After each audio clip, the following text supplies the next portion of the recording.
welcome back to yet another episode of Behind the Lens. We've been looking forward to this one for so long because he's back, boys and girls. Oh, gosh. The one and only sound guy, designer, FX guy, and founder of the Hollywood Sound Museum. The one and only Steve Lee is here. Hi. Welcome. How are you? You build me up so much. I don't quite know how to. Yeah, I know. Hire me as your I publicist. appreciate it. Hire Yeah, me as your exactly. publicist. Hey, the museum might need someone. That'd be great. But this is so exciting. We had so much fun last time you were here. To this day, it is still the only 90-minute show that we had. We ran an extra half hour long. It's a surprise to me as much as it was to everyone else. But that's fine. Let's see if we do it again today. We might do it. Let's not commit yet. No, we have so much stuff here again because, and all of our regular listeners know we've talked about it before. You know, the guys from Formosa have been on here before, Academy Award winners, Scott Hecker, Mark Mangini. I've done one-on-ones with Mark Steckinger, Tim Hoganacher. They've all been in studio. Mm-hmm. And each one who really has a different discipline when it comes to sound. Yeah, it's interesting. Everybody has their own different approach, but it's all about the storytelling regardless. It's like we're all telling a story. Everybody has their own sort of, methodology about it, and they're all fascinating. And it's fun to learn the history of all the way they work. But ultimately, we're serving the story. If everything's coming together, we're helping the tell the dramatic part of the tale you are witnessing. And I love that lead in, that build up you just did. So whenever Pam comes back, I just interviewed William H. Macy. Oh, right. Last week about his new film KRYSTAL. It's his third directorial. Right. I loved his first one, Rudderless. Was amazing. He's a brilliant guy. He really is. Yeah. And he is very gifted at storytelling. His mentor, be it acting, be it directing, is Dave Mamet. Oh, wow. Yeah. I mean, he constantly refers back to things that Mamet has told him to do over the years. And the best way to approach certain things. Sure. And he implements that. And with this movie, KRYSTAL, I mean, it's written by Will Aldis, set in the South, in Georgia. He actually acts in the film as well, opposite his wife, Felicity Huffman. I love her. And, then he's got Rosario Dawson, Nick Robinson, who everybody is just falling in love with if they didn't get enough of him in Jurassic World. Love Simon, which is just eating up the box office. Right. Of course, and the incomparable Kathy Bates. Oh, yeah. She's always brilliant. And William Fichtner, who has one of the funniest roles that I've ever seen him do. But, it's interesting talking to Bill about the film. He was surprised with this outing how much he can do with sound and how important sound is. Absolutely. And we talked about overlapping. So I'm going to have Pam play the clip of my interview with Bill, talking about overlapping, and then I'll let you talk about what that is and explain the importance of it to everybody. Oh, gosh. Okay. And then we get to see you and Felicity just having a blast. We really did. That scene, the dinner scene, and no holds barred. And here's where your sound design came in, where your sound guys, because everybody's talking on top of everybody. Everything is crashing, stuff is sliding. We hear all of it. Yeah. Nothing is muffled. Yeah. I love overlaps. I love them in film. They are very, very effective. And you said, does it get easier? I have been learning. And this time, the big revelation to me, God, filmmakers are going to listen to me and think how naive he is, but you can do more with sound design than I thought. You can really change the tone of a scene. You can change the import of a scene. I worked on the sound a lot, and I was amazed with what these technicians were able to do. Same thing with the color timing. Who knew? You can make a huge difference in a scene. You're absolutely right on the issue of sound design, color timing. You can enhance, you can correct, you can also screw it up. Yeah. Also, I'm late learning this in my career, but I'm a big dialogue guy. What did the writer write? And when it's scintillating, it's lovely. It's like your favorite song. I run into any other actor who's ever done American Buffalo, and we'll start riffing the lines because they literally feel good to say. Yeah. They're so funny and so alliterative and musical.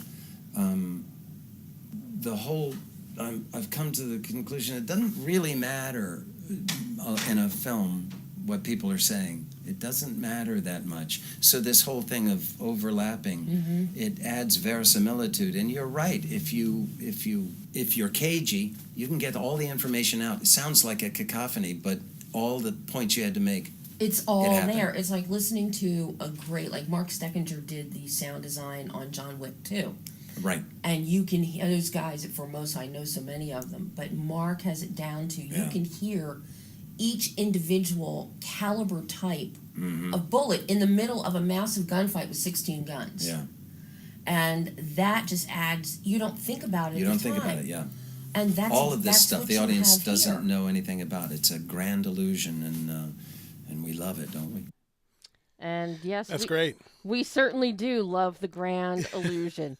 So, overlap, and this is what I love about Bill and other directors who pay attention, and they're sound people. Yeah.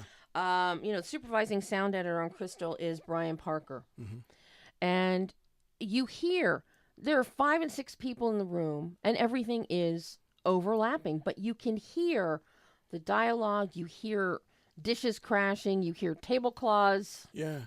Well, that's a very, it's very orchestrative and very it's you're going across all the different disciplines of sound because you have the production mixer on the set recording the dialogue. You have certain amounts of it that need to be replaced, which in a scene like that where you're bringing up certain people, you might need to do so that you have them clean, and then you have all the elements that you're integrating.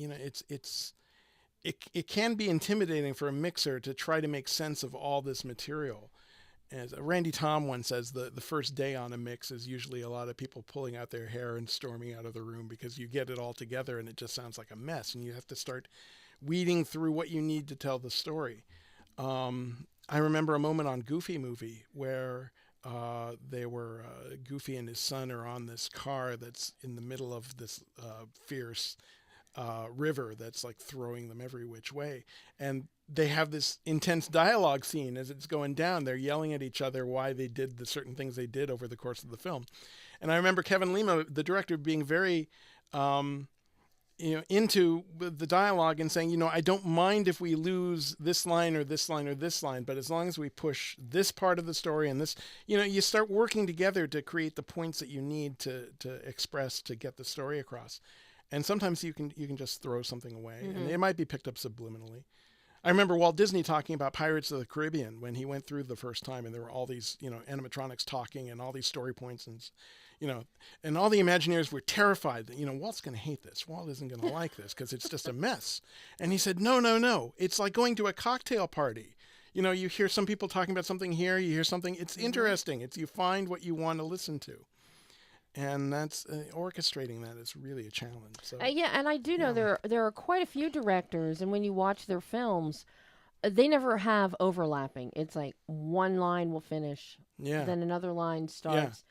Yeah. But even in like a Howard Hawks comedy where the dialogue is bam, bam, bam, it's one person talking, one person talking, one person talking. Think about His Girl Friday. Yeah, exactly. With Roz Russell and Cary Grant. Exactly. And nobody is stepping on anybody else. Yeah. But it is so much more natural, especially when you have a dysfunctional family dispute going on in a dining room at a dinner table with bodies sailing across, the table, and the tablecloth is going, and the crystal is going. I'll need to see this. It sounds fascinating. It just opened on Friday, and it's really good. Great. And what Bill does is the dialogue. It's very loquacious. It's very. We don't hear this kind of dialogue much in film. Right. Has a theatricality to it. And there are some heavy themes and darker themes, but he keeps the film so light. Adam Silver is his DP. Adam Silver did Fort Bliss a few years ago, and I love what he did with that. But he also did Heathers, the TV show Heathers. Okay. So it's the dark and light, but they keep the visual tone very light. which also allows for this great play with the sound design. Sure. And yes, you need to see it. I mean, I would love to. It really is That good. sounds great. I'm a big fan of Bill's, and he's got a great sensibility, and everything he said, is absolutely right. And it's nice to be able to work with a filmmaker that wants to learn the process. Sometimes they're very shut off about it, or they have a very, know-it-all kind of attitude, and they have this wall toward learning something new. I've worked with, some directors who've been very difficult who, just won't learn the process and nitpick everything, and they don't understand why you're doing what you're doing, but they still have a say about it. Mm-hmm. And rather than work with you and learn the reasons for what we do and how we do it and what we can do to convey the story more, it's very helpful. Very early on too, while you're shooting it, while you're thinking about it. You were talking about all these people talking at once. Another example comes to mind. Our dear friend Richard Anderson, who called in last time I was on the show, he supervised Goonies, and you have all those kids talking at once. And in a cave, no less. Yeah, and in a cave. So that was a tremendous, mixing challenge. One of the dialogue editors, a guy named Andy Patterson, who's a brilliant guy, said that the foreigns on Goonies were brilliant because each one of those kids was looped by a different foreign actor. And so they were all on separate channels, so they could pan the dialogue if they wanted to, and that made you could still discern dialogue from people. Wow. It's harder when it's all together, it's all recorded at once.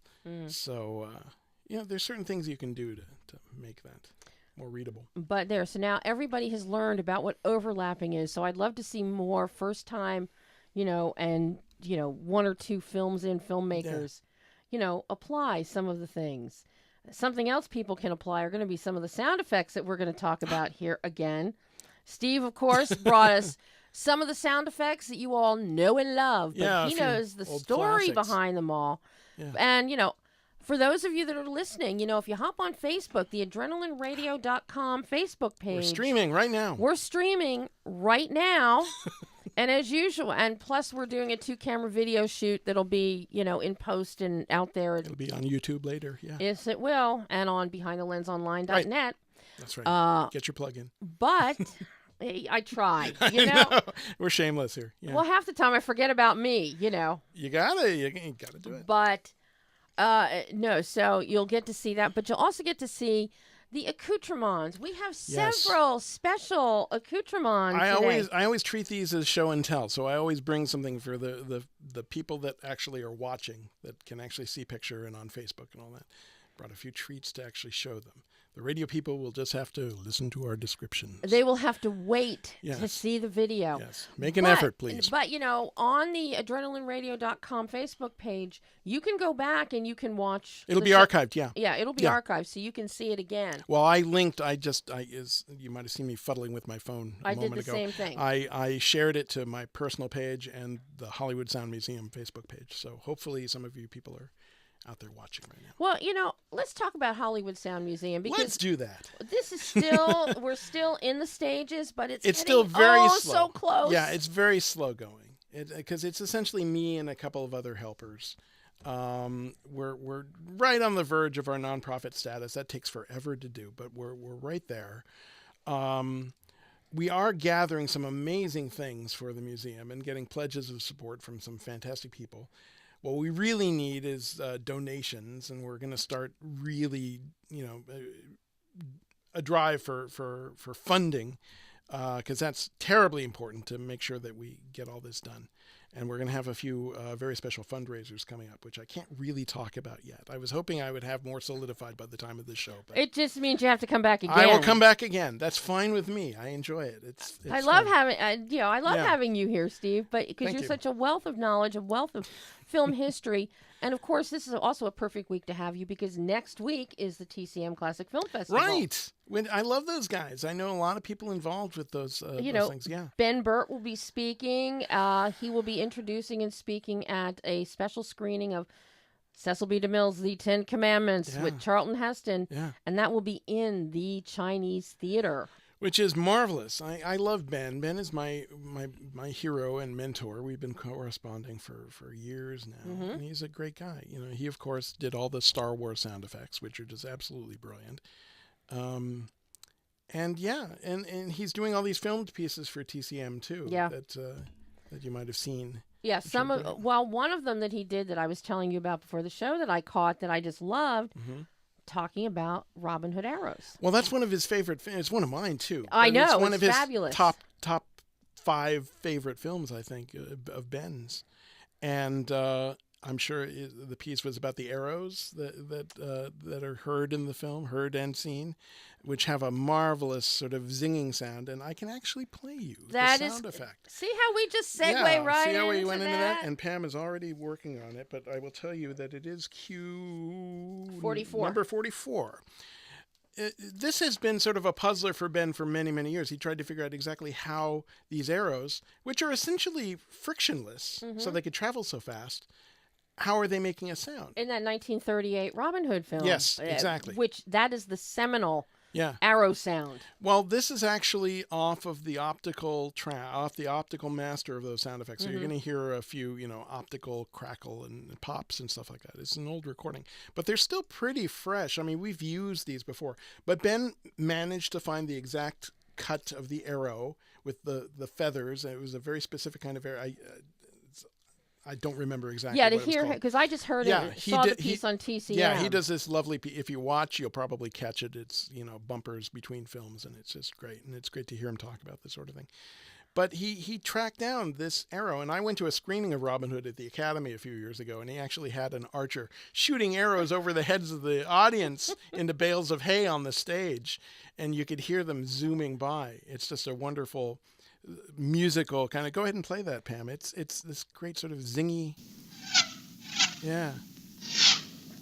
They just sing. They just I know. Yeah. You can hear the little optical pops between each edit, because that's how they did it back then. But we've used these out of the box. I mean, Ben has these wonderful, pristine recordings of them, but we've used these. There they are, hitting a target. It's all in how you mic them. You can mic them for a pass-by, or you can mic them for hitting the target. And you hear the room that it's in. It's obviously a stage somewhere. Right. Yeah, there you go. Yeah. It's such a great sound. Yeah, that's one of my favorites.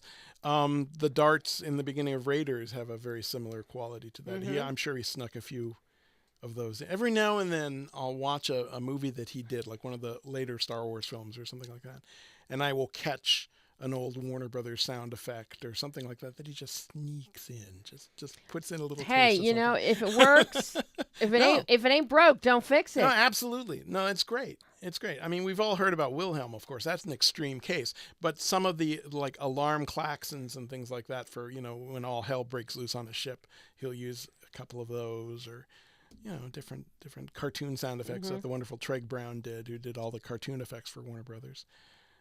It's there's some classics that just fit for the gag. So you got to go there. Well, of course, and So, with the plethora of sound effects you have brought today. That's such a great word. Isn't it? Because, stay tuned, because I think at the halfway point of the show, in another about 11, 12 minutes, we're going to have a big reveal. Yes. We're gonna wait till, Yes, we will do that. We're going to do a... We will do that a We're little going to later. do a big reveal. But in the meantime, how about some more effects, or talk about some of these other lovely show and tell items you brought? Yes. He did not bring the RoboCop foot sound effect again. I did not. Because that's like almost falling apart. When you had it on your kitchen table for... Yeah, it was getting a little old. But I did bring some... This is a trim box for those of you watching visually. Film used to be kept in these things, and you used to have racks and racks and racks of these on the shelf. And, of course, you can all see it as an MGM. Yeah. Those were the best ones. They had the lion on. They had Leo there. You got Leo. Yeah. You can't go wrong. But what's in here is some actual prints on magnetic film of various sound effects. Speaking of Warner Brothers, there's the Roadrunner tongue. These are just prints of, you used to transfer them to film, magnetic film, and then cut them in sync to the picture. So you had hundreds of little rolls on your bench of all these sound effects that you'd have to cut each one. You listen to it, you roll down and listen to the piece you want, cut it out, and cut it into these big units of sound that would all be put together on machines that were synchronized to the picture, and then you'd combine them all. Now it's just a click of a computer. But back then it was really something to see all these machines running in unison. But these are some of the... this is the machine gun, the ricochets from Raiders of the Lost Ark of the Schmeiser, the German machine gun. Aha! What else do we have here?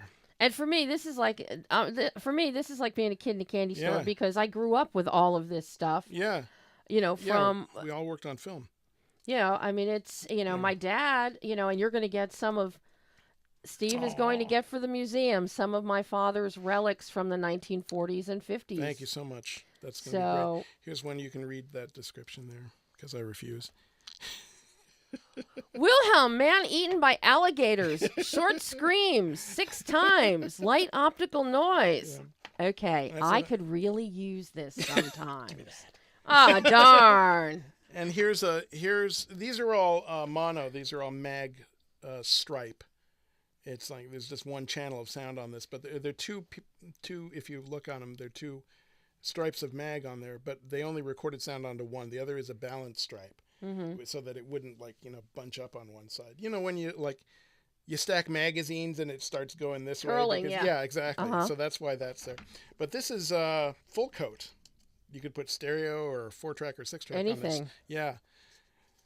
Oh, it looks like we have a phone call. I wonder who that could be. I don't know. Well, she'll have to wait on hold and listen to us for a little bit. Well, see, and Pam will let us know. Pam will let us know who it is, yeah.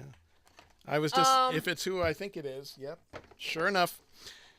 I was actually just texting her because she was trying to log in to listen to our show, and I finally just told her, just call in. Well, would you like me to bring her live? I'll introduce this wonderful person. Okay, well, let me should I bring her live first? Absolutely. Okay. Do whatever you want. Well, here we go. Ladies and gentlemen, this is my dear friend Lisa Udall, who is actually one of my co-conspirators bringing you the Hollywood Sound Museum. I've known her for many, many years. Lisa, how are ya? Hey, Steve, I'm doing okay. And yourself? I'm doing fine. We're just here talking about sound effects. Hi, Lisa. Welcome to meet Debbie. Well, hey there, Debbie. Hello there. Welcome. I would very much like to hear Steve's logical information regarding the old school of filmmaking and the new film of filmmaking. Oh, gosh. Yeah. Well, we were just talking about mag. There's definitely a camp for each one. We were just there's talking. A camp for each one. I just brought a trim box of mag, and I was just explaining the whole process of rows and rows of mag units going down the hall, and how it's now just a click of a mouse to generate more material. Yeah, it used to be great weight work. Yeah. I mean, lifting those 10-pound reels, it was great. You could get great ad. Yeah. Well, can't do that anymore. But let me give you a proper introduction. Lisa Udall, her late husband was the great David Udall, who was a brilliant sound editor who I've worked with off and on. The Thing, Christine, so many great films. And Lisa has graciously given us access to his collection for the museum, which is some marvelous stuff. I've been a huge fan of his work, and got to cut sound with him on several projects, including Fifth Element. And what else was he on? What other? Fifth Element sound is absolutely incredible. Well, Mark Mangini was the supervisor, but he had a team of editors with David and a bunch of others. And what were some of the other? List his credits, Starship please. Troopers. Oh, Starship Troopers. Yeah, he did that with Steve Flick. Yeah. He also did Once Upon a Forest and Lion King 2, believe it or not. Oh, there you go. My. Yeah, he worked a lot with David Stone, who is a dear friend of mine also, Oscar winner for Dracula, Francis Ford Coppola's Dracula. When they did Twilight Zone, the movie, they actually got the Warner Brothers cartoon library. They were the first to break that wall, as I remember, right? Yeah. Yes, that's correct. They were under the Warner Brothers roof permanently until then, and he did, Twilight Zone was a big Spielberg film, and he basically broke down that wall for David to get. I remember David actually telling me that the guy that he went to, the librarian, was like, clutching the box and wouldn't let it go. I have to need him. I know. He Yeah, just wouldn't leave exactly. it. It's like a Warner Brothers cartoon in itself. Yeah. Lisa, I'm curious, how exciting is it for you that, all of David's work and, his colleagues and peers over the years, how exciting is it that all of that is now actually going to have a home and to be showcased so that people can finally learn about the sound guys? So often people, when you go to the movies, people don't think about the sound. They don't think about the guys that are creating, Indiana Jones whip sound or a Robin Hood arrow or a ray gun or a Darth Vader sound. But they become such a part of the zeitgeist and of our collective consciousness that now people will actually be able to get to learn. That has to mean a lot to you. That David's legacy will continue. Well, oddly enough, it will continue and has, not only with his actual work that he did, but also with the book that he wrote called The Practical Art of Motion Picture Sound, which is what brought us here to Winston-Salem, North Carolina. But the goal of doing sound effects, editing, dialogue, Foley, and ADR, as well as music, is the biggest thank you can have is nobody notices anything because it sounds perfectly logical and reasonable for the film. One of the invisible arts. The other thing is just like actors and actresses get pigeonholed into different roles, sound editors get that same problem too. Oh yeah. Mm-hmm. And that's why David always liked to say, I can also do animation besides the hard stuff, because sound is sound. Yeah. Just like acting, you get different sides for actors. But sound effects editors can also get pigeonholed. So having a lot of these things there and a number of effects David created for himself and were in numbers of movies, it's just nice. And to find out little things that were paid homage to with sound effects that some actors put in or editors put in. We all have our little behind-the-scene jokes, and that's part of the fun, too. And like when you said Fifth Element, the one thing in regards to Fifth Element, if anybody remembers the scene with Bruce Willis in his apartment, there was a pussycat there. Yes. And David took our pussycat at the time and stuck him in a darkened room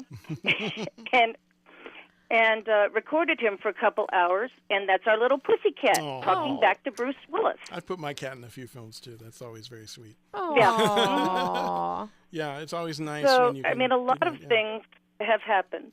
Yeah. Those are the kind of things that are fun to know. Just like, oh my gosh, there's a bus in the back of Ben-Hur, that kind of thing. Those kind of crazy things. People look for them, but they also like to hear the fun stuff. Yeah. So that's what we aim to do, is get all those stories told and archived and shared with in context. So they're with there the for the sounds. people in the future. Yeah. Mm-hmm. I mean, I just think it's fabulous because I am as Steve knows, I'm such a believer in preserving the past. And my dad, after 60 years in broadcast television, going back to the 40s, up until his passing, he had a mantra. You had to understand where we came from to know where we are now and where we're going in the future. Well, that's the thing. It's like what Lisa was asking me initially. With digital, it's so easy to just go and buy the equipment off the shelf and buy a sound effects library, all these just generic sounds. And nowadays, those wonderful Warner Brothers sounds, the Disney library, Hanna-Barbera, they're all mixed together, and they're just funny sounds now. But if you learn the context, you learn how they were made, it helps you inspire yourself to create more things, and you learn the history, and it helps you move ahead. Yeah, well, that's like when Scott Hecker... And also to understand the sound that was put to it. I remember David taking a recording of a foot in gravel, and he turned that into telemetric equipment in Philadelphia Experiment 1 and 2. Oh, wow. Wow. And he could get 50 sound effects out of one little sound. Yeah. Oh, my God. Yeah, you have to be very inventive. Well, it's like when Scott Hecker was on the show and he talked about, in the Empire Strikes Back, Oh yeah. Star Wars, and the sound of Chewbacca the slogging, snow, yeah. slogging through snow was actually his body being drugged through a whole trough of raw eggs. Because it had the right consistency. It yeah. had the consistency. So two guys were dragging his body Yeah. through this slog of raw eggs to create the sound of Chewbacca slogging in snow. Yeah. It's those kind of tricks that you learn from studying the history and figuring out how things are done and try to put a new spin on them. Yeah. Ah. Well, and didn't Gene Kelly, for the Singing in the Rain shot, take a couple weeks to decide that it was sponges on his shoes to redo the Foley for that song? Yeah. I actually heard from his widow that he insisted that the music editor cut his Foley because he wanted it perfectly in sync with the music, and I thought that was a brilliant idea. Yeah. He walked his own Foley, and then he had his music editor cut it. Wow. Which just makes perfect sense. That's if you and for anybody listening, if you haven't seen Patricia Ward Kelly's one-woman show about Gene Kelly, it is brilliant. I She love her. opens up. I adore her. I interviewed her at TCM a couple times, and I've been to her show twice. I've been because it's so fascinating with all the information that that she imparts. No, she's a dear friend, and she knows about the museum. I'm going to get her oral histories recorded, sound-wise.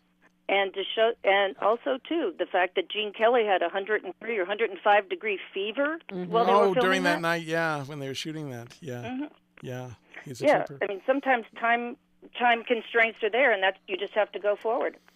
Yeah, Absolutely. and that's something that I think we're losing with the current filmmakers.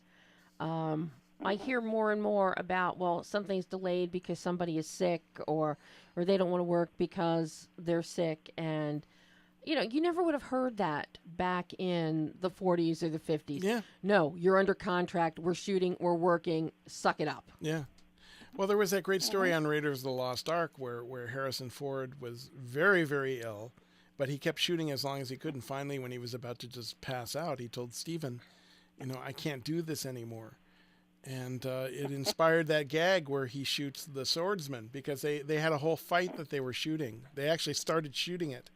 And Spielberg says, well, the only, we're going to lose half a day. The only way I can get through it is if you shoot the swordsman. Just joking about it, he said that. But the crew laughed, and he said, hey, that's a great idea. So the last shot Harrison did that day is shooting the swordsman. And you look at him in that shot, he looks like death on a cracker. Yeah. He's ready. He went back to his room and went to sleep. Yeah, when David was working on Salvador with John Savage and James Woods, they had such a difficult shoot. When they came back, John Savage was not available for ADR. So every single letter of every single word of every single take that John Savage did is right in there. It's the only production sound for him. Oh, wow. Oh, that's wild. Even the gurgle at the end. Oh, my gosh. That was recorded on set. Oh. Wow. Yeah, and that's that's a testament to the dedication of the craft, not only for the performers but for the technicians to capture that. There was a time where people didn't figure, I can just fix this later. They actually captured good, solid production sound. Yeah, it's tough sometimes though, through no fault of your own, because of the conditions or the special effects, or the set is wooden instead of metal, or something like that. So there's so many things hindering the process. But if you have a really good production mixer go in and just do, have access to what he needs or she to do what they need to do, they can do some phenomenal things. Well, that's like our wonderful friend Paula Fairfield. Oh yeah. The mother of dragons. Yeah. She's brilliant. Paula did the sound for Hands of Stone with Edgar Ramirez. And to create the cacophony of street noise, she actually went and recorded all these people, got all these people together, because it's down in Panama, it's so multicultural, multi-ethnic, with all sorts of dialogues. And she recorded all this production sound to use as fill to capture the sound of people Sure. for the street fights, for just the community.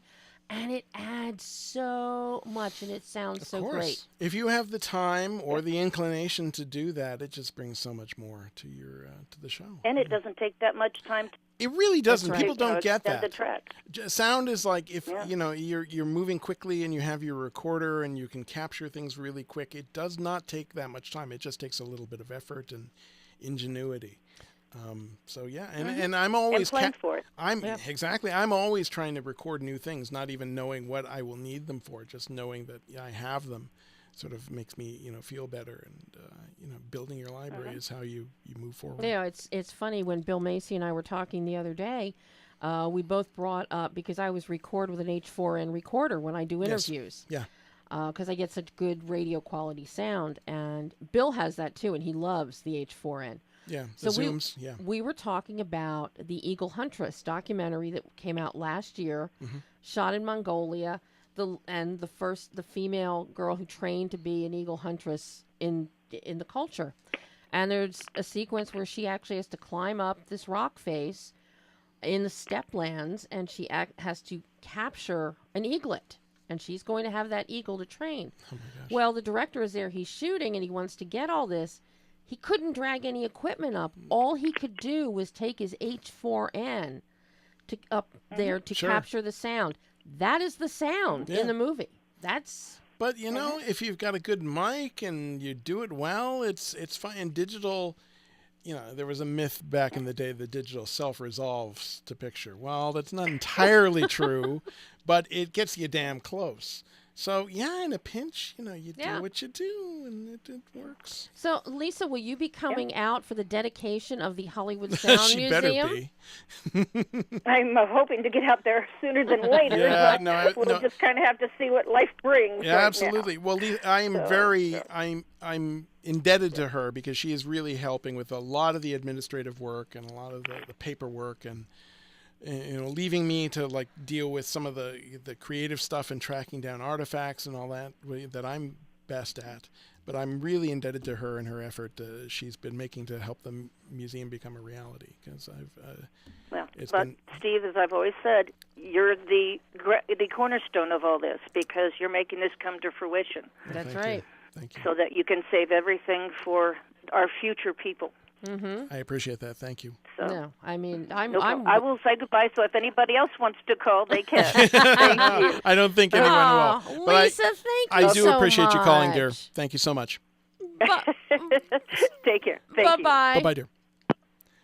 And Lisa Udall, ladies and gentlemen. so, it's 11:38. Should we? Oh, yeah, we should talk about sounds and stuff. Well, no. Or do you want to? Oh, you want to do the thing? I think we should do the reveal. For those of you who haven't been watching, there's this sort of black covered thing in front of the screen for the picture for people that that even warranted me bringing out velvet for the table. I know, right?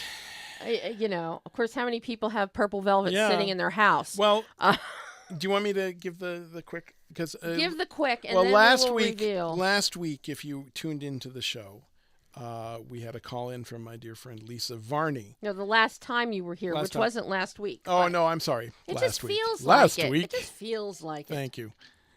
Last time I was on the show, my dear friend Lisa Varney called in. She is the daughter of the late great re-recording mixer Bill Varney, who is just a master at the craft and mixed so many wonderful films.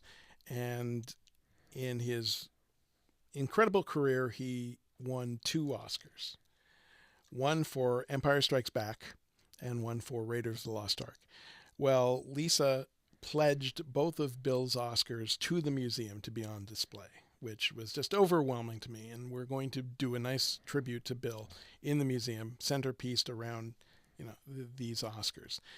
And just recently, she has sent one of them to us, and this is Bill's Oscar. I'm closer. Would you like me to go ahead and lift do it? it. This is Bill's. You just lift the thing off. There you go. This is Bill's Oscar from Raiders of the Lost Ark. And yes, we have. It is a real live real little Oscar. golden boy. Yeah. It is beautiful. I'm just still in awe I wake up It's- every morning and look at that in my shelf, with all the artifacts that are going into the museum, and I'm like, how did I get so lucky to have that pledged to us?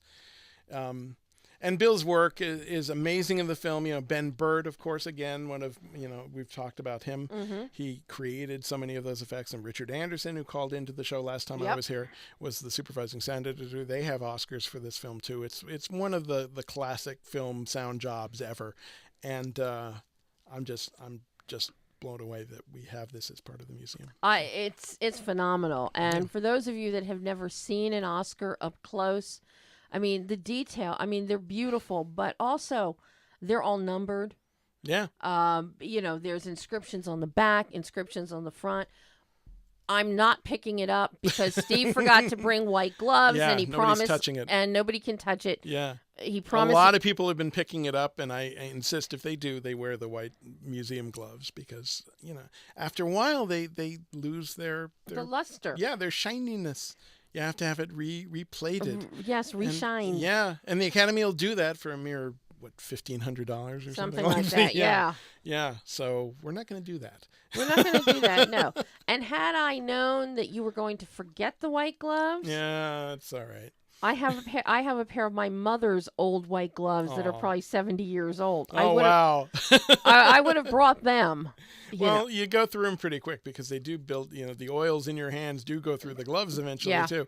I ordered a bunch of them and I just plumb forgot. He forgot. So he's just going to sit there and go behind velvet when he goes back into his little bag. But, and of course, we thought it very appropriate that we have the Oscars sitting in front of Robert Osborne's, Yeah, there you go. our beloved Robert The Osborne's late great Robert Osborne. 85 years of Oscar. Yeah, Seems rather fitting. absolutely. But this is very exciting. I'm glad I could bring that because that's one of our big pieces for the museum. Obviously, we're going to have sound libraries, we're going to have collections, we're going to have interactive exhibits. We've already started working on it. I did a live stream on Facebook a couple weeks ago, and we actually teased some of the I love the interactive tease. Yeah, that you that's did. going to be fun because we wanted a way that we can present sound effects to people who come to the museum and sit down and not just, here's a sound effect, here's another sound effect. We wanted to make an interesting kind of tie-in to the films they were in and the history. So there'll be this whole sort of touch screen kind of application that you can, and some of that will be available online too. We'll have a virtual version of the museum online, but if you actually go into the brick and mortar place and sit down at these kiosks that we're going to have, you can access almost the entire collection. Wow. Yeah. How long is it going to take to put that together? I don't know. I have to, I We've got to already- ask you that. No, I understand. I respect that. We're still figuring that out. I'm working every day. I'm working every day on this. We're digitizing sounds. We're going through stuff. If you follow my personal Facebook page, you'll see I'm posting, these shots of me, going through a vast archive of things and boxes that are like falling apart and tape spewing out of them, and I have to make sense of all this stuff. It's a challenge, and right now it's pretty much just me. Mm-hmm. So your contributions will help immensely to make this happen. Well, and where can people right now make contributions They can- pending the 501c3? Our GoFundMe page is still active. Okay. You can actually go. It's referred to. We have a website, but if you go there, it'll refer you right to the GoFundMe page because we're still working on the web stuff. We're hopeful. Hopefully, before the end of the year, we'll have a real site. But if you go to HollywoodSoundMuseum.org, which if you're watching on Facebook right now, there should be a link there. But if you go to that site, it'll take you right to the GoFundMe page. And please, anything you can contribute would be immensely helpful.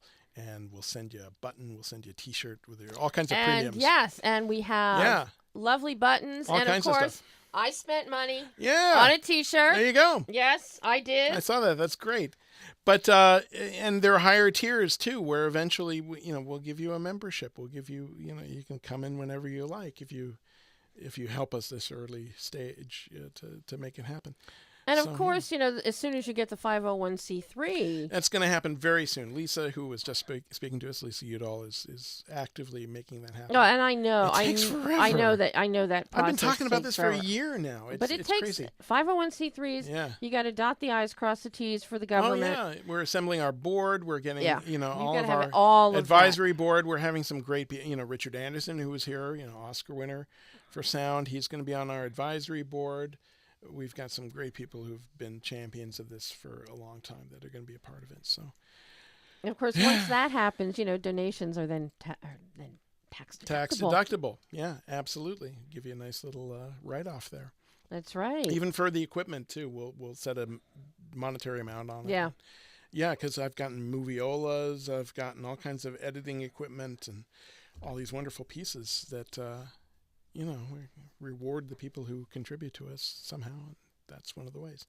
Yeah, I think Pam will probably agree. Nick probably has, station owner Nick Fedorov probably has some audio equipment around here. Yes, that- I saw a few things coming. He might want to dust those off. He might want to dust off. Well, I recently the CAS, the Cinema Audio Society, who are the mixers, and the motion picture sound editors who have the Golden Reel Awards every year. They were very gracious to give us ads in their books, and I made an ad for it. And rather than ask for donations in those ads, I said, anything you wish to contribute. It was really a call to, I didn't say it in so many words, but I said, whatever's in your garage or your attic, now's the time to clean them out and see what's there, and let's make them mean something and help educate people. A call to arms. Exactly.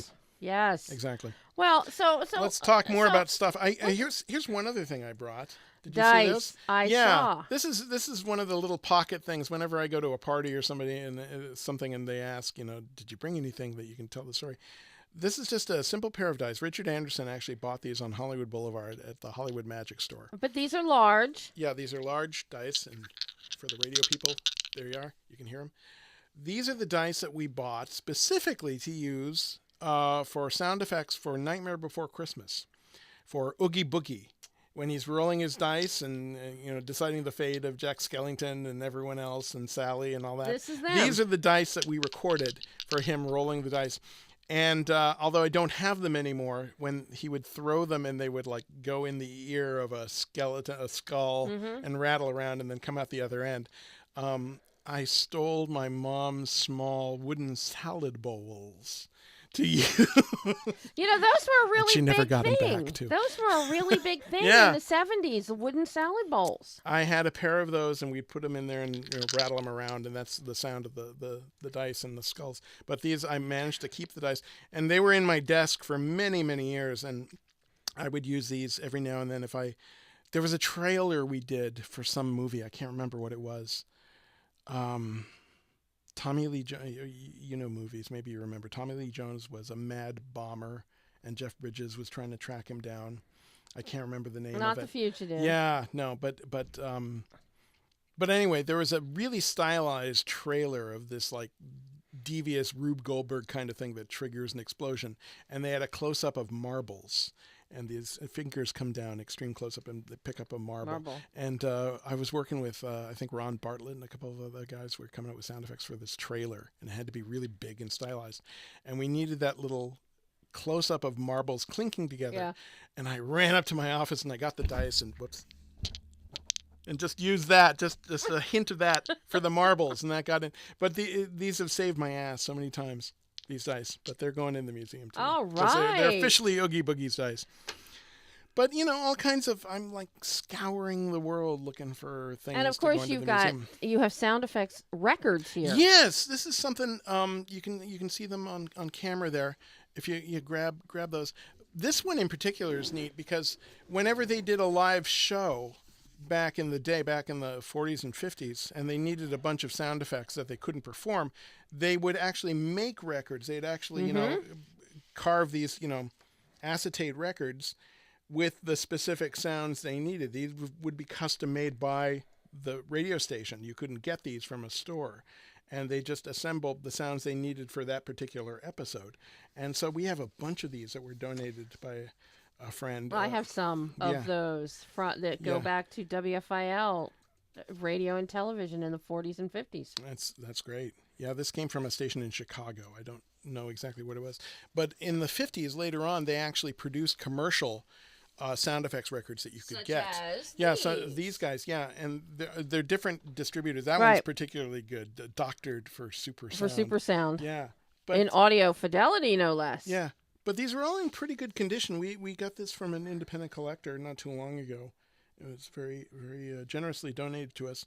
We're going to digitize all these, and these will be available on those kiosks, so you can look at the cover and actually play them. You know, we're not the originals will go away and into storage and be taken care of, but you'll have access to that sort of thing. Yeah, I mean, and that's something that people don't realize when you're talking about preservation.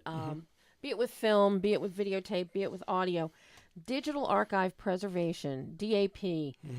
It's not inexpensive. No. It costs money because I know I'm involved with the Broadcast Pioneers in Philadelphia. Yeah.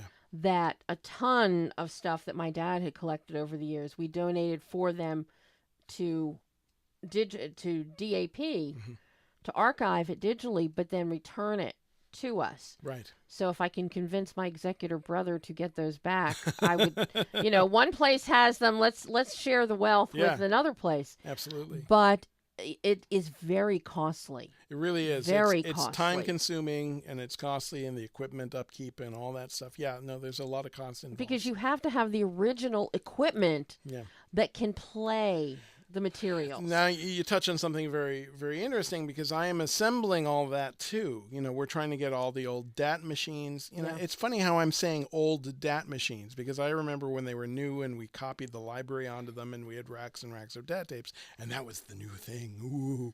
And now it's like you can't find one that works anymore when you need it. And so I'm hoping to have 2 or more of everything so that we can do these kinds of transfers, actively. And other things like there's the old DA88 machines that had 8 tracks of digital, in a cartridge that was just slightly bigger than a DAT tape. And those were even more finicky than DATs. Yeah.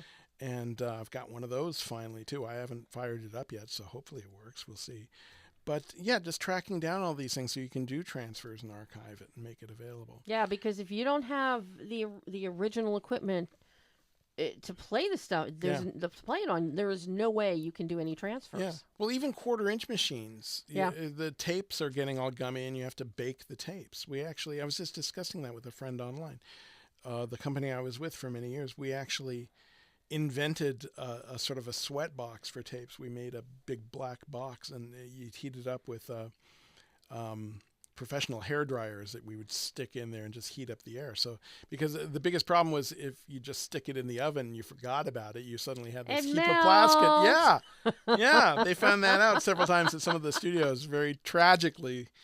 But we figured if we just use hot air, you can get it really, really hot, and you put a thermometer in there to monitor it and put it in there for a few hours, and it'll play great. It basically, the adhesive on some of the brands of tape seeped into the magnetic side, and it was impossible to play without it getting gummed up. And this somehow brought it back to life for a day or two, so you could make your transfers and then put it back. And that's the thing, we're saving all the masters. We're not throwing them away. Right. That's one of the things that the studio is doing that prompted this whole thing about the museum, is so many of the actual masters, the original tapes, are just gone. And toss. And they're as important as the recordings themselves. So we're saving those and putting them away, and on a shelf where they can be worshipped. Yeah.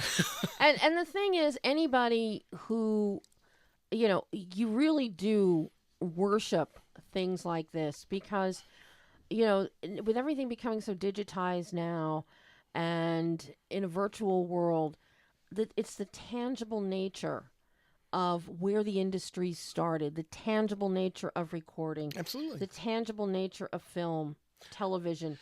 And you do worship, and you treat the stuff with kid gloves, because it's part of our heritage. It's part of it has helped shape the world. Yeah. Well, it's like the last time I was here, I had those master tapes from Raiders. Yeah. And you were looking at the handwritten log, and it's like that was there from the ingestion of the sound, and there's important information there that doesn't necessarily get translated, and people write in their own little notes. And working at the company that I did, there were 3 owners, and Over at Weddington? Yeah, over at Old Weddington, and there was Mark Mangini, Steve Flick, and Richard Anderson, and each of them sometimes there'd be handwritten notes, and so you got to learn each of their handwriting, so you could see who wrote this in. Stephen had a very big, all caps kind of way, and Richard had sort of a sloppy sort of handwritten thing, and Mark Mangini had this neat little like printed thing that he would do, and you'd recognize, and you'd hear the conversation in your head when you saw the notes from each of them. Well, I think I may have mentioned to you that's one of the coolest things because my dad had all these 45s that were played on American Bandstand. Oh, wow. Because he was a cameraman for Bandstand. Oh, that's neat. Back when it was at 46 and Market Street. Yeah. And they actually played 45s on the show? Yeah. Wow. Yeah. That's wild. But a lot of these, and because they were in conjunction, it was Walter Annenberg owned the station at the time. It was WFIL, AM, FM, and television. Mm-hmm. And so they got a lot of stuff also to play on the radio for promotion. And my dad had just rows of this stuff in the basement. And my brother packaged it all up, shipped it all to me. You don't want to know what the FedEx bill was. Oh, my God, yeah. But I had to have a cabinet custom made to put stuff in. But as I start looking through it, there are all these handwritten notes on the record sleeve, on the 45 sleeves. Yeah. There are the steel, the aluminum records that most people have never seen or heard of. Yeah. And there are handwritten notes in there, or notes from who sent the sound effect, or who sent. Yeah. And that is half the fun. That's great stuff, yeah. Is looking at all of that. Well, the boxes, too, of these tapes would have different things written on them, too. So and it never got, added to the metadata or anything like that. Yeah. So I'm thrilled to have some of those tapes. A lot of them got thrown away from Old Weddington, but I saved a few dozen. I saved them from the trash. So. Anything that can get saved. Yeah, absolutely. Ben Burt still has all of his Star Wars tapes. Yeah. He made all those on an old 4-track TIAC machine, which I have the same model in my collection. I just found it too. I thought it was lost. Found it in my stash. It was wrapped up by my movers, and I didn't recognize it. It was just with other boxes. Yeah. But I opened it up the other day. But it's the same model that he used. It was just a 1/4-inch 4-track machine, and he still has all those old masters. Yeah. So they're little nuggets of history. Well, and it's just like lobby cards. The sets of set of 8 lobby cards that used to be come out with films. Each film. Yeah. They're a thing of the past. Pretty much. Yeah. And my good friend Neil Summers, stuntman, he also has the largest collection of Hollywood Western memorabilia. Oh, wow. And Neil has the largest collection of lobby cards. Oh, that's neat. Yeah, those are great. And I know a lot of that he has donated to, a lot of his stuff is on display in the Autry Museum. Oh, that's a great place for it. But I may have to bother somebody and maybe share the well. Exactly. So, Pam. Hey, Pam. We're just looking at the time here and wondering. She gave us the the nod. nod. For the second time, we're going to do it.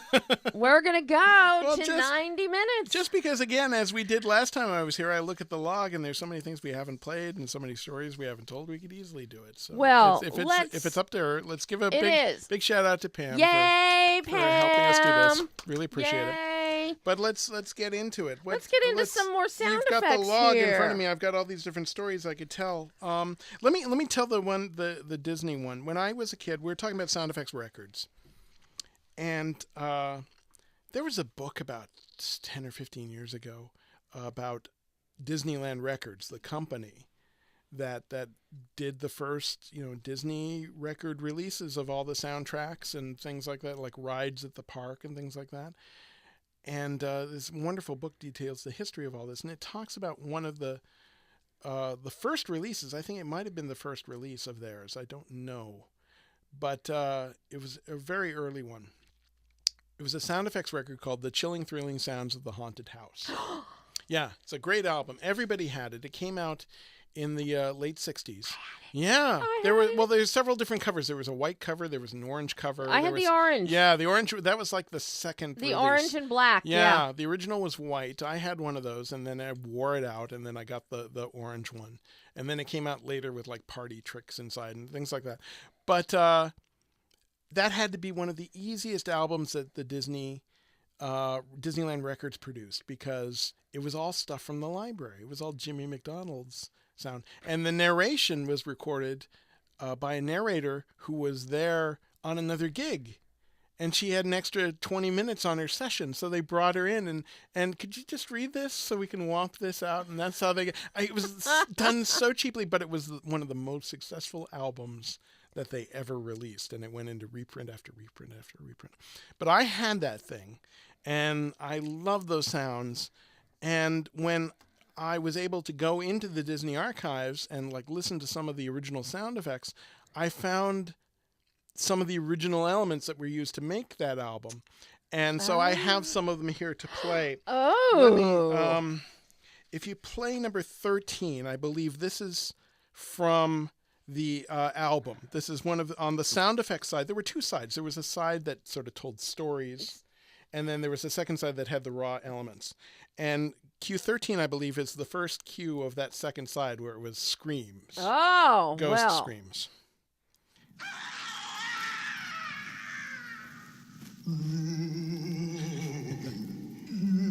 Sounds like the Haunted Mansion. Yeah. Well, it's all the same guys. There's some elements that were recorded for that, of course, because this was a few years after, or a year after the Haunted Mansion. So there was a lot of crossover. But let's listen to this whole cue, because it sort of cues into the story.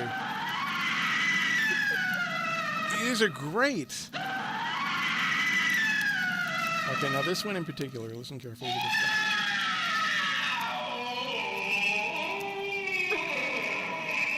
And then he does some laughs. And that reverb that's on it, it's great. This is literally off a copy of the record. So that's that cue that's the very first cue on the side 2 of the Chilling Thrilling Sounds. Now, I watched a lot of Disney on TV and movies, and I would record things off the TV. So one year around Halloween, there's this old Disney Mickey Mouse cartoon that comes on called Lonesome Ghosts. And I recorded it. But even as I'm watching it and I'm listening to it, I'm hearing things that sound familiar to me. Pam, play number 15, please. This is the opening of Lonesome Ghosts. And it opens up in the middle of this storm, and there's this haunted house with the shutters, flapping and all this stuff. And you fade in on the inside of the haunted house, and you see some ghosts appear.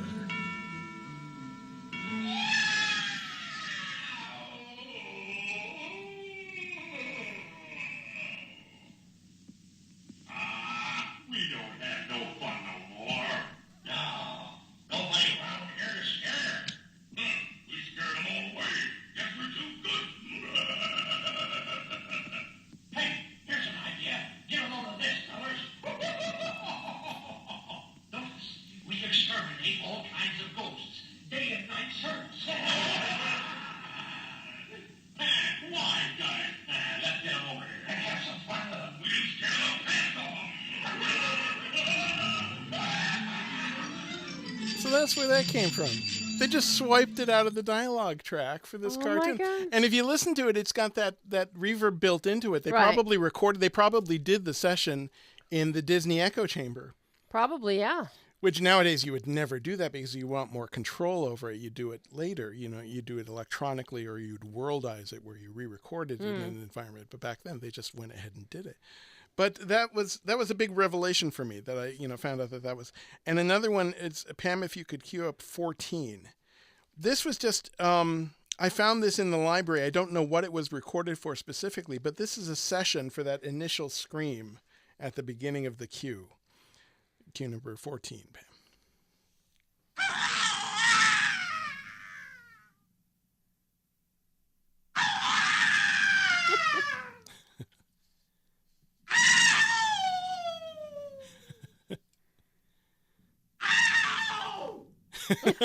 And I do believe that's actually Jimmy McDonald. It sounds like Jimmy. Like Jimmy McDonald. Yeah, performing it, because he did a lot of that stuff himself. But again, as you see, that was dry. That didn't have any reverb on it. Right. So they added that later for the album.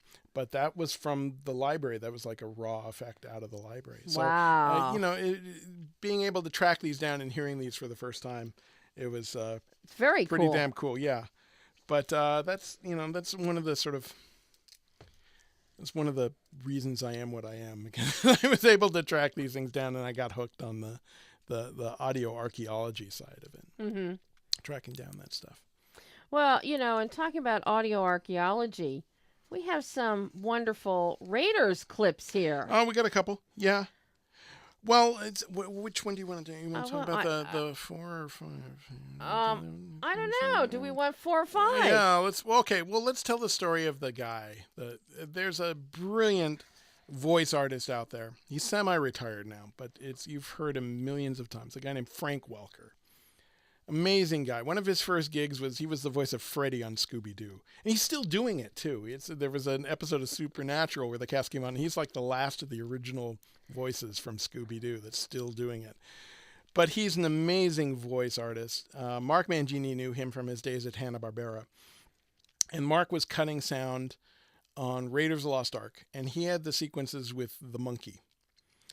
And he approached it very realistically. In the beginning, he tried to record a monkey and tried to build a library of monkey sounds, but nothing was really interesting. Nothing had character.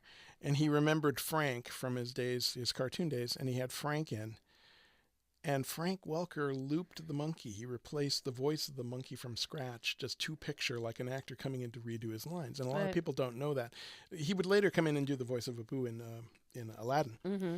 Which had a lot of dialogue in it too, but which was perfectly suited for Frank.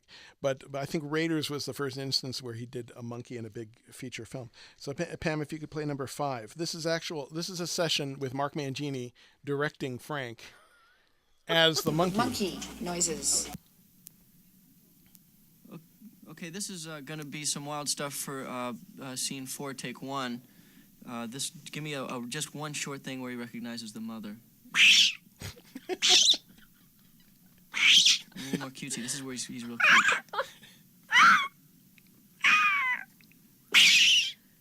Okay. Now, how about he turns to the kids and he screams at them. Not too nasty, but longer. Good. But I mean, you bring in. And now for grabbing the ear. You bring an animal onto a stage, you can't give him direction. No. Yeah. It's just incredible stuff. Oh my God. Yeah, Frank is just amazing. 5-5, take 1. This is more of the monkey. Yeah, these are actual ADR takes. If you listen carefully, you can hear the 3 beeps in the background.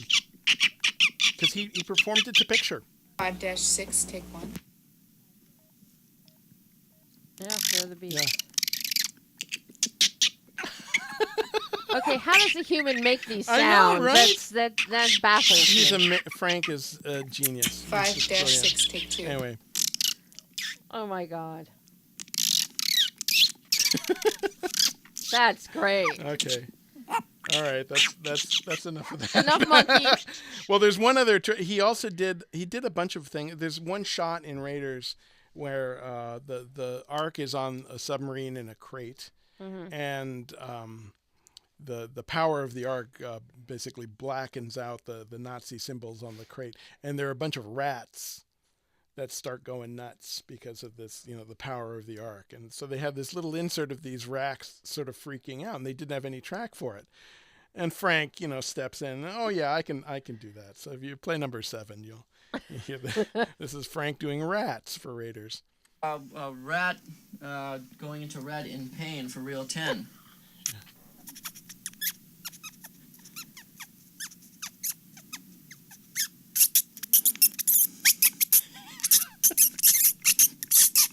That's not a squeak toy. That's a guy. That's a man making that sound.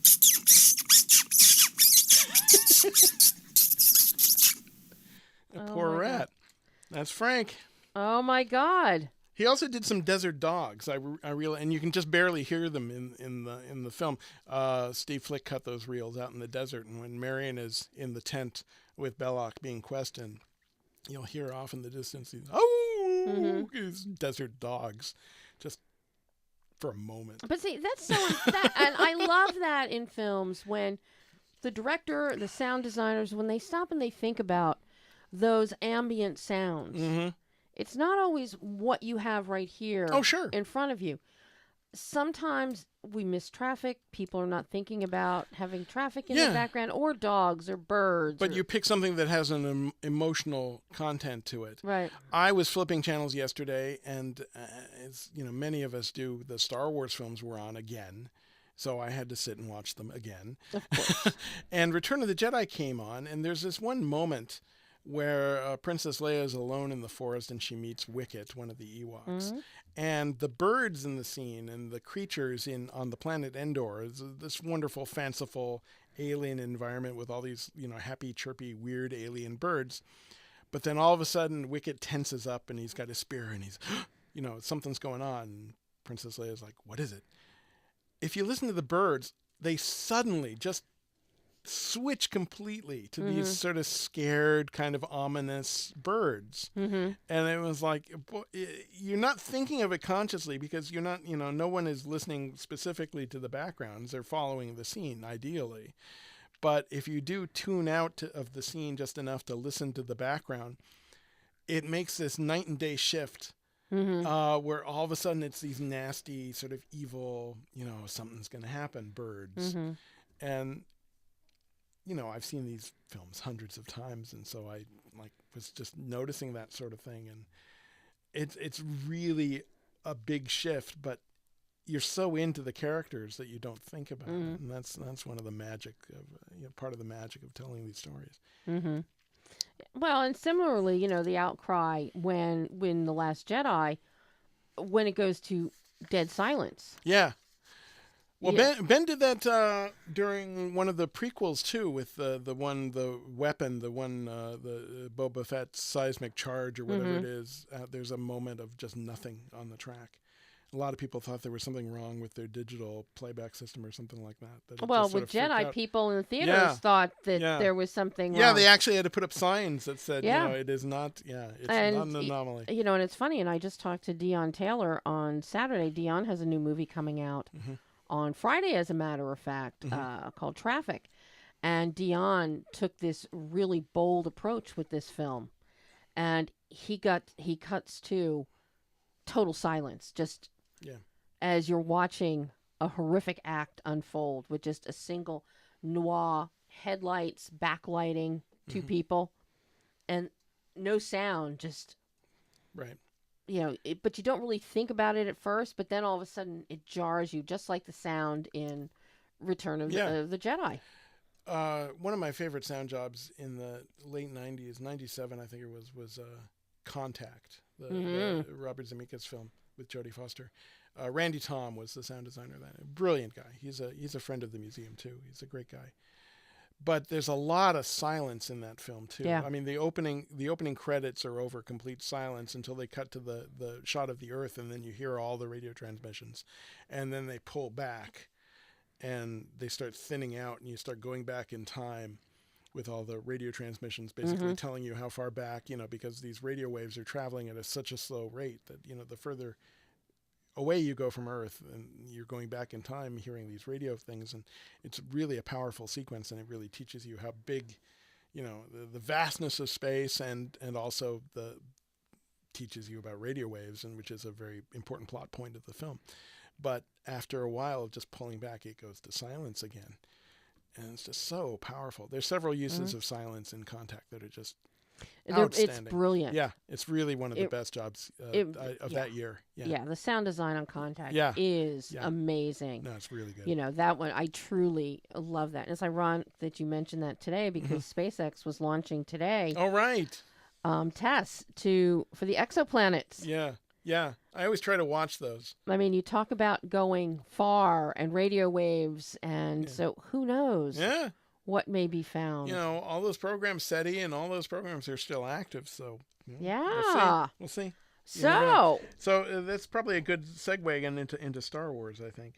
Oh no, wait, let's do one really quick one too. I don't have much of a story for this one, but this one makes me smile. Pam, number 30, please. I'm going to let Mark Mangini slate this one. I'm not even going to say anything about number this. 30. Yeah, this is a cue from Joe Dante film called Explorers.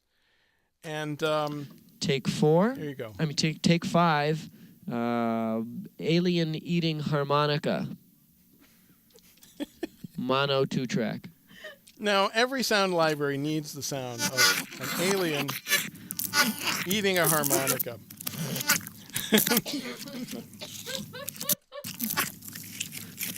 Yep. That's pretty much what it would sound like.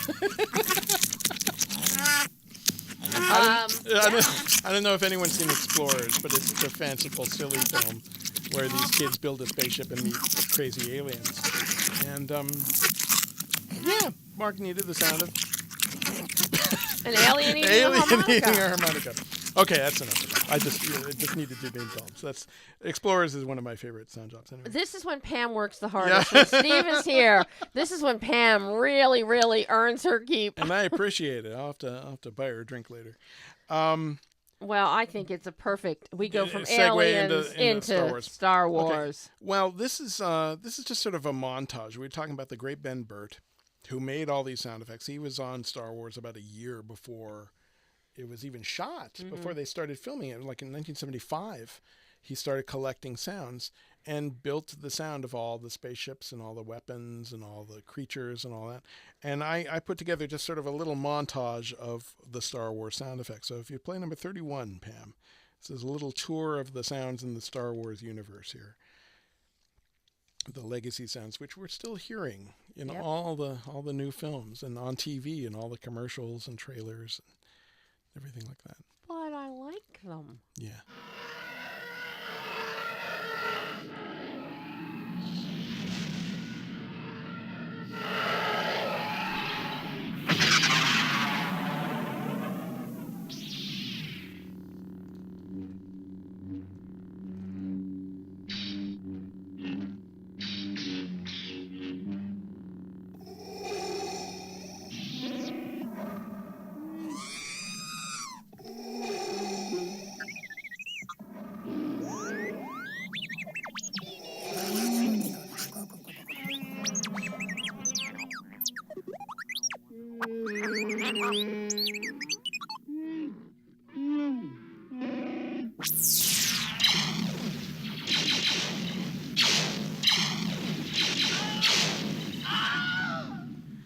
Yeah, I had to get a Wilhelm in.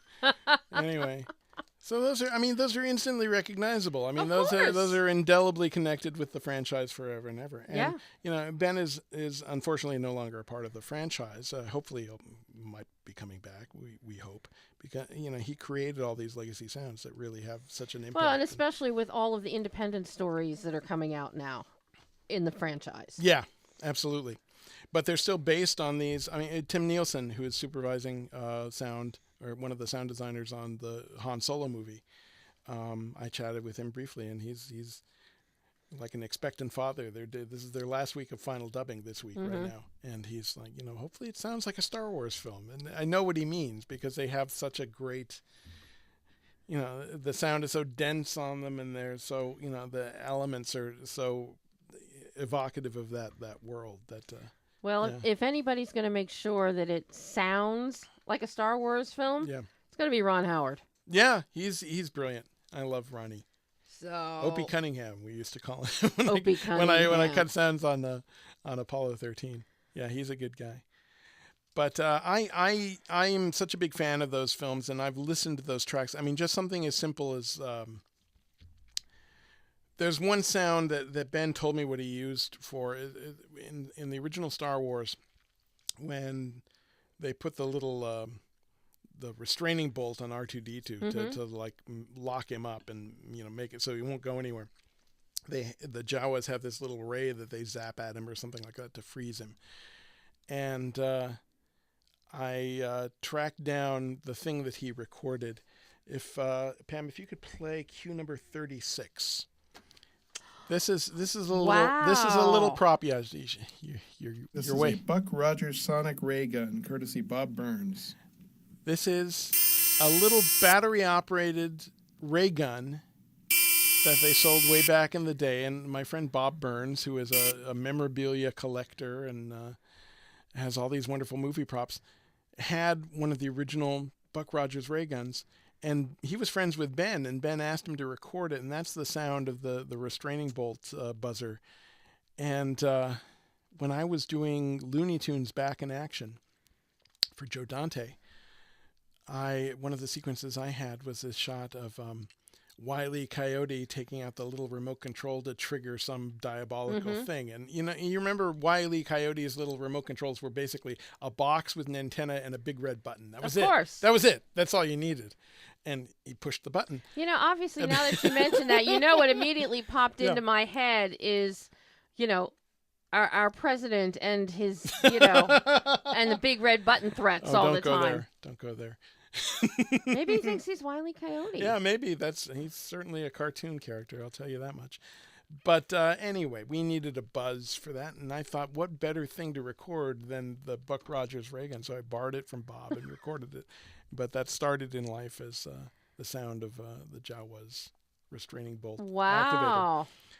Wow. So that's a little Star Wars connection there that we learn from the history and use it to go forward. Now, I'm curious here. You've got a sound from Forbidden Planet. Yeah, this is something, this is just a sample of the background textures that they did in the sound effects. It's Louis and B.B. Barron were these two avant-garde music composers in New York who were hired to do the soundtrack for Forbidden Planet, and they did this whole score.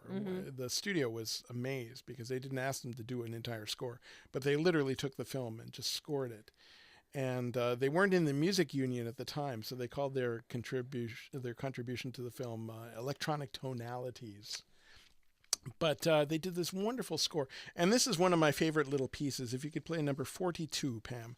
This is just a sample of the sound effects from Forbidden Planet. We've used this a lot in Joe Dante's movies because it's just got that wonderful sci-fi kind of musical sound to it.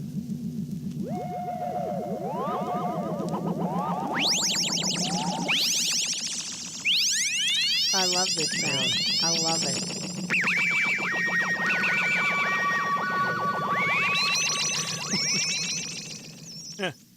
Yeah, I'm curious, Steve, with all of these sound effects, because, now I'll get emails all the time. It's like, download free sound library, royalty free, blah, blah, blah. And I always delete them. But as you should. How many of these classic effects, such as the Robin Hood arrow, such as the Forbidden Planet, how many are in the public domain that can just be swiped? Well, that's the thing. I'm curious about that. That's a very sensitive issue, and I actually have lawyer friends who are going to be investigating some of that to find the definitive answer. But it's a gray area because what is copyrighted is the finished work, the entire track. But then you get into these things like the Star Wars sounds that are so indelibly... and specific. Yeah. Technically, the studio owns the materials you make for a film, but things that do not have a specific signature can be used over and over again. And so you can argue that if you don't recognize that sound, that I'm going to go ahead and use it again. That's easy for door closes, gunshots, that sort of thing. But you have something as specific as art. This is a good excuse to play number 34. Here is a sound effect that we just discussed. And you hear this right away, and you know what it is. This is associated with a character, and it will always be associated with that character. Yeah. This is Ben Burtt's creation for the voice of R2-D2. And if you were to use this sound, these vocals, for another robot in another movie, they would fire you. It's like, what are you talking about? That's R2-D2. There's no way in hell you could get away with it. Could you imagine social media? Yeah. Social media would explode. Yeah. If this sound was applied anywhere except to R2-D2. Exactly. Maybe bits of it for another R2 unit in the series, which they have done things like that. Sure, with BB-8 already. Yeah, exactly. And BB-9. Yeah, exactly. But, they have their own voice because they're so specific. They're lead characters. But some R2 unit that comes on for about half a second. Yeah.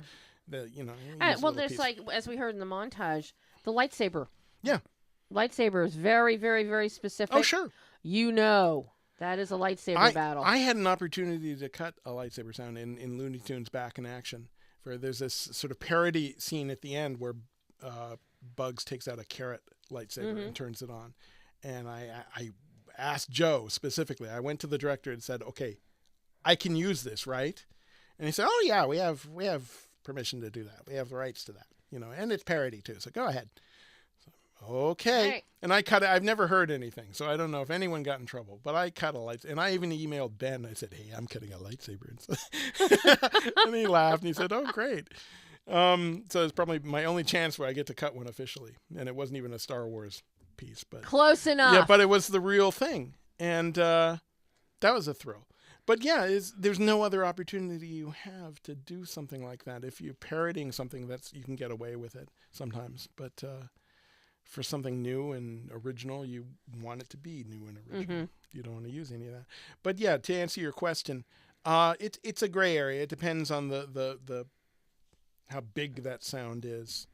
I mean, obviously, the Wilhelm scream, everybody can use. It's well, you can argue that it's a Warner Brothers thing, but Right. they haven't really laid claim to it, Right. and it's out there. The Pandora's box is broken, and we don't even definitively know who the artist is. We think it's Sheb Woolley. We're 98% sure, but we don't know.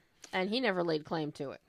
He knew that he did screams and things like that, and he told his wife, who confirmed with us that he was quite proud of the fact that he would come in and do this sort of thing. He had fun with it, but we never got official confirmation. So So the rumors persist. All yeah, right, it sort of adds to the legend. Yeah. so what do? We have time for what? One more maybe? Well, let's see. What do we want to talk about here? We got a few more things. The War of the Worlds is a good one. I could play you a few of those things.